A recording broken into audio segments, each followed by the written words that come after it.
Abell to move adoption of the amendment. Thank you, Mr. Speaker. I move Amendment 902 for adoption, please. It has been moved and seconded that Amendment 902 be adopted. Remarks, Representative Abell.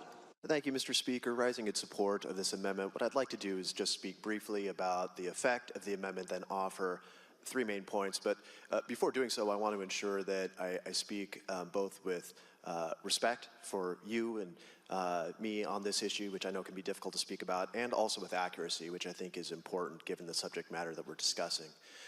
The effect of this amendment, Mr. Speaker, is to remove the language in the bill that repeals the crime of concealing birth. What this would do is it would restore the existing language that exists in the Washington State Code regarding the crime of concealing birth. Three main points regarding this, Mr. Speaker. First of all, there's been some discussion here in the chamber about the applicability of this set of circumstances, this crime, the investigation in the context of abortion or a miscarriage. I don't believe that's the most salient point of this particular underlying piece of legislation. Instead, I believe it's most applicable in the context of trafficking, human trafficking.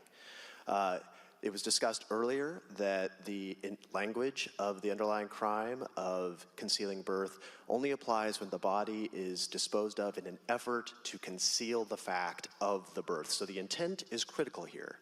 And again, Mr. Speaker, it takes it away from abortion, which is legal in this state, and it takes it away from miscarriage, which is obviously not criminally prohibited. So that's critically important.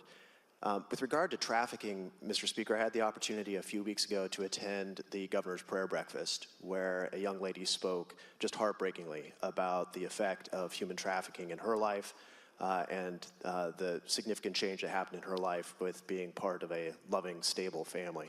I don't think there's a dry eye in the House, Mr. Speaker, and unfortunately human trafficking is a scourge that's taking place right under our very noses.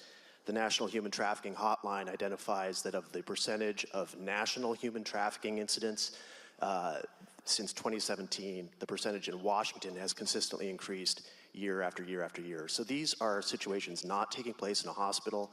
Instead, they're taking place outside of a hospital, outside the context of abortion or stillbirth, and in the most difficult, dark, ugly circumstances imaginable. So that's point number one.